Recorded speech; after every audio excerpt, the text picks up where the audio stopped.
القدر خیر من الف شہر صدق اللہ مولانا العظیم وصدق رسولہ النبی الکریم اما بعد قال اللہ تبارک و تعالی فی القرآن المجید والفرقان الحمید ان اللہ وملائکتہ یصلون علی النبی یا ایہا الذین آمنوا صلوا علیہ وسلموا تسلیما بآواز بلند الصلاۃ والسلام علیکہ سیدی یا رسول اللہ وعلی آلک واصحابک یا سیدی یا حبیب اللہ الصلاۃ والسلام علیکہ یا سیدی یا نور اللہ وعلی آلک واصحابک یا سیدی یا محمد رسول اللہ۔ صدائیں درودوں کی آتی رہیں گی جنہیں سن کے دل شاد ہوتا رہے گا۔ خدا اہل سنت کو آباد رکھے، محمد صلی اللہ علیہ وسلم کا میلاد ہوتا رہے گا۔ الحمدللہ ثم الحمدللہ۔ ختم قرآن پاک کی اس تقریب میں جس طرح لیلۃ القدر شب قدر میں قرآن پاک کا مکمل ہونا 27ویں شب رمضان المبارک کی، جس میں قرآن کریم کا مکمل ہونا نزول کے اعتبار سے قرار پایا، اسی بابرکت محفل میں آپ سبھی حاضر ہیں، موجود طاق رات بھی ہے۔ جس طرح نبی کریم علیہ الصلوۃ والسلام کو اور آپ نے ہم سب کو حکم فرمایا کہ ان طاق راتوں میں شب قدر کو تلاش کیا کرو۔ دیکھیں اللہ تعالیٰ نے ہم سب پہ کتنا کرم کیا کہ ماہ رمضان المبارک کی ہر رات میں ہم سب کو قیام اللیل نصیب ہوتا ہے۔ جن لوگوں کو نماز عشاء اور نماز عشاء کے بعد نماز تراویح نصیب ہوتی ہے، وہ سب کے سب روزانہ شب بیداری کیا کرتے ہیں۔ اللہ تعالیٰ نے قیام اللیل میں نماز تراویح کی اس قدر برکت رکھی ہے کہ جو شخص بھی نماز تراویح مکمل کرنے کے بعد 20 رکعت ادا کرنے کے بعد جو بھی اللہ سے مانگے گا اللہ فوری قبول کرے گا۔ اللہ تعالی ہم سب کو بقیہ روزوں میں بھی اسی طرح خشوع اور خضوع اور توجہ کے ساتھ نماز تراویح مکمل کرنے کی سعادت نصیب فرمائے، اور بار بار یہ موقع اللہ ہمیں نصیب فرمائے کہ ہم اللہ کے حضور کچھ مانگ سکیں۔ دیکھیں بالخصوص جو یہ وقت ہم سب کے اوپر بہت بڑی آزمائش کی شکل میں چل رہا ہے، نہ کسی کی سمجھ میں کچھ آ رہا ہے، نہ کوئی کسی کو کوئی مشورہ دینے کے قابل ہے کہ اس دور میں کریں تو کیا کریں۔ یہ اس قدر ہم سب پہ کڑی آزمائش آ چکی ہے کہ رزق کے دروازے بند ہو رہے ہیں، کاروبار کے دروازے بند ہو رہے ہیں، ایک دوسرے سے ملنا چھوٹ رہا ہے، جو ہم سب ایک دوسرے سے عجیب قسم کی نفرت کرنا چاہ رہے ہیں، کیسی ہم ایک دوسرے سے دوری حاصل کر رہے ہیں۔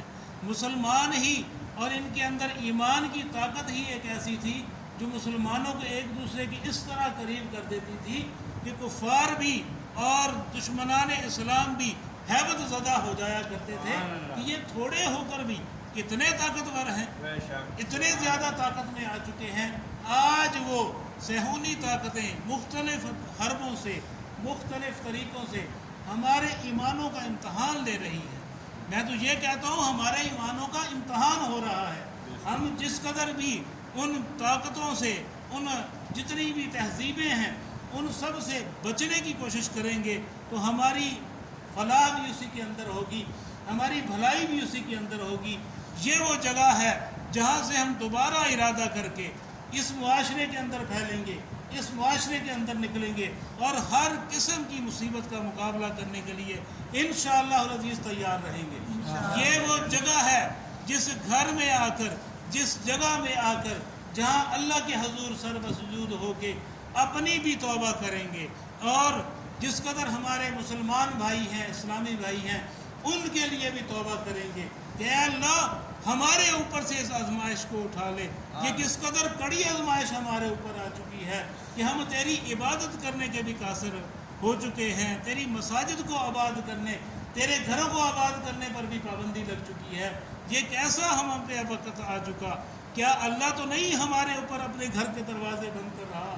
ذرا یہ سوچنے کی بات ہے, ذرا یہ سمجھنے کی بات ہے. اللہ نے اگر دروازہ بند کر دیا ہمارے لیے کوئی گنجائش باقی نہیں رہے گی. ہم کون سا دروازہ کھٹکھٹائیں گے؟ آئیے ان گھروں کو ان آباد کرتے چلیں اور سجدہ کر کے اللہ کے حضور اپنے لیے بھی توبہ کریں اور دین اسلام کے لیے بھی توبہ کرتے چلیں. یہاں میں ایک واقعہ آپ سب کے سامنے پیش کرتے ہوئے اپنی معروضات کو سمیٹوں گا کہ ایک ولی اللہ, ایک اللہ کے بزرگ ایک جگہ پر محفل سجائے بیٹھے ہیں, بہت سے لوگ جمع ہیں. ان کے پاس ان کی ایک طبیعت تھی کہ وہ لوگوں کو کھانا کھلانا بہت پسند کرتے تھے, حتیٰ کہ ان کو قرض لینا بھی پڑ جاتا تو وہ قرض لے کے بھی لوگوں کو کھانا کھلانا پسند فرمایا کرتے. کیا ہوا, جب قرض ان کے اوپر بہت بڑھتا چلا گیا تو لوگ کافی تعداد میں ان کے دروازے پہ جمع ہو گئے. جو کوئی بھی دیکھتا وہ یہ سمجھتا کہ شاید یہاں پہ کوئی محفل کا ارادہ ہے, یہ یہاں پہ کوئی تقریب ہونے والی ہے. نہیں, وہ سب کے سب دنیاوی مال جو ادھار کی شکل میں اس اللہ والے کو دیا تھا وہ تو واپس لینے آئے بیٹھے تھے. کیا دیکھتے ہیں کہ کافی دیر گزر جاتی ہے. اب جو کوئی بھی ان سے سوال بلند کرتا ہے وہ ان کو یہی جواب دیتے ہیں کہ اللہ مجھے دے گا, میں آپ کو دے دوں گا. اب سبھی اسی انتظار میں بیٹھے ہیں کہ اللہ کب ان کو دے گا اور یہ کب ہمیں دیں گے. ایسے میں کیا ہوتا ہے, بزرگ کے دل میں یہ خیال آتا ہے اتنے لوگ میرے پاس میرے دروازے پہ جمع ہیں, کیوں نہ ان کے کچھ کھانے کا بندوبست کیا جائے. دیکھیں اس قدر مشکل حالت میں بھی, اس قدر کڑی اور کیسی وہ وہاں پہ سما بن چکا ہے, اس کے باوجود ان کے دل میں یہی تڑپ ہے کہ میرے دروازے پہ آیا مہمان کوئی بھوکا نہ جائے, کوئی ایسا خالی ہاتھ نہ چلا جائے. ایسے میں اسی ارادے کے دوران ان کے کانوں میں ایک آواز پڑتی ہے. ایک ننھا منا بچہ پتیسا لیے وہاں سے گزرتا ہے, آواز لگاتا ہوا, کوئی میرا پتیسا لے لے, کوئی مجھ سے پتیسا خرید لے. اب بزرگوں کی آنکھوں میں چمک پیدا ہوئی. دیکھیں اللہ نے سبب پیدا کر دیا, لنگر کا سبب پیدا کر دیا. اپنے خادم کو بھیجتے ہیں, جاؤ اس بچے کو بلا کے لے آؤ. اس سے وہ پتیسا خرید لیتے ہیں. خریدنے کے بعد سب میں تقسیم کر دیتے ہیں. سبھی لوگ اس سے مستفید ہوتے ہیں, سبھی اس لنگر کو تناول کر لیتے ہیں. ایسے میں بچہ اب بزرگ کی طرف بھی دیکھ رہا ہے, اس نوکر کی طرف بھی دیکھ رہا ہے کہ مجھے میرا معاوضہ کون دے گا. پریشان ہو گیا, حتیٰ کہ پریشان ہونے کے بعد جب وہ بیٹھا آپ کے پاس تو آپ کے پاس آ کر یہ سوال کرنے لگا کہ مجھے میری رقم دے دیجئے, میں اپنی رقم لوں اور اپنے گھر چلا جاؤں. میرا اس کے علاوہ اور تو کوئی آسرا نہیں ہے, مجھے میری رقم ملتی ہوئی نظر نہیں آ رہی.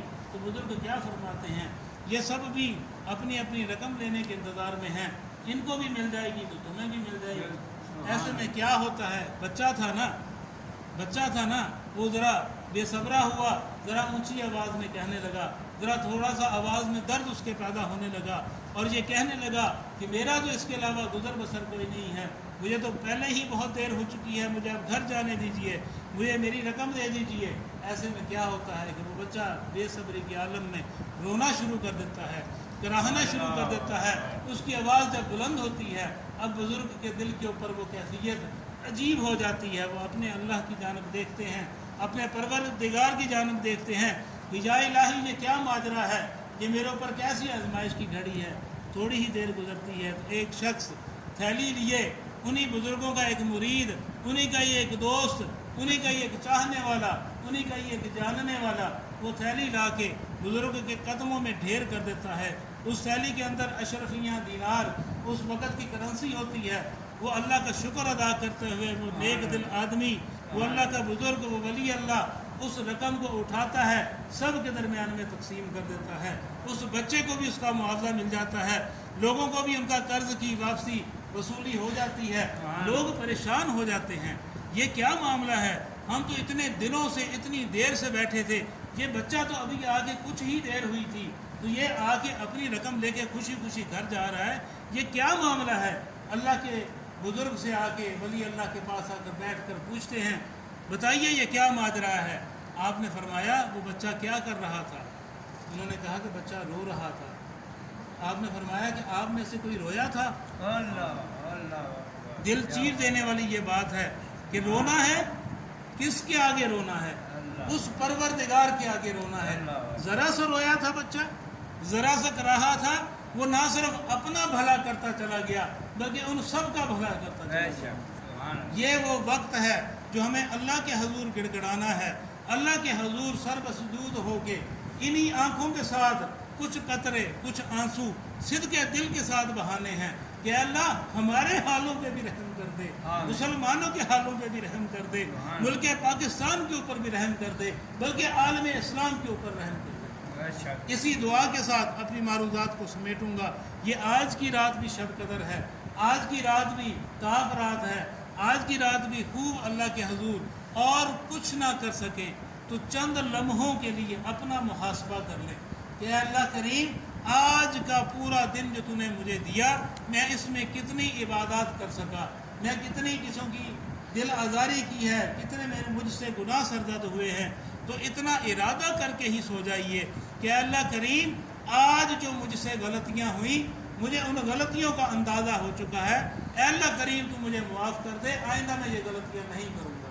تو اللہ تعالی ہمیں یہ رات جاگنے کا ثواب بھی دے، نوافل ادا کریں، تلاوت کلام پاک کریں، اور اس ارادے کے ساتھ کہ اللہ کریم ہم سب کو صبح کے روزے کی سحری کی نیت کرنے اور اس وقت جاگنے کی توفیق عطا فرمائے. اللہم صلی علی سیدنا مولانا محمد وعلی آلہ وصحبہ سیدنا مولانا محمد بعدد کل ذرۃ مئۃ الف مرۃ وبارک وسلم صلی علیہ. یا الہ العالمین، یا ہم راحمین، تیری بارگاہ بے کس پناہ میں التجا لیے بیٹھے ہیں آج کی اس تقریب سعید میں. تلاوت کلام پاک، ہدیہ عقیدت نعت رسول مقبول صلی اللہ علیہ وآلہ وسلم، قصیدہ بردہ شریف اور شب قدر کی فضیلت. یا الہ العالمین، جو کچھ بھی بیان کیا، جس قدر بھی معروضات پیش کی، ان میں کوئی خطا، کوئی لغزش ہوئی تو اس کو معاف کرتے ہوئے ہم سب کی حاضری کو قبول فرما لے. یا الہ العالمین، فقط تیری رضا اور تیری خوشنودی کے لیے آج کی اس تقریب کو سجایا گیا. یا الہ العالمین، تو دلوں کے بھید خوب جانتا ہے، ہم سب کی اس کوشش کو قبول فرما لے. یا الہ العالمین، ہم سب کو مسجدوں کو آباد کرنے والا بنا دے، اور اس کے صدقے ہم سب کے گھروں کو آباد فرما دے. یا الہ العالمین، دین پہ چلنا آسان فرما دے، دین و دنیا کی مشکلات کو آسان فرما دے، زندگی ایمان پہ نصیب فرما دے، موت بھی ایمان پہ نصیب فرما دے. آخر وقت کلمہ طیبہ زبان پہ جاری ہو، لا الہ الا اللہ محمد رسول اللہ. اول خیر، آخر خیر، ظاہر خیر، باطن خیر. وصلی اللہ تعالی علی حبیبہ خیر خلقہ سیدنا مولانا محمد وعلی آلہ وصحبہ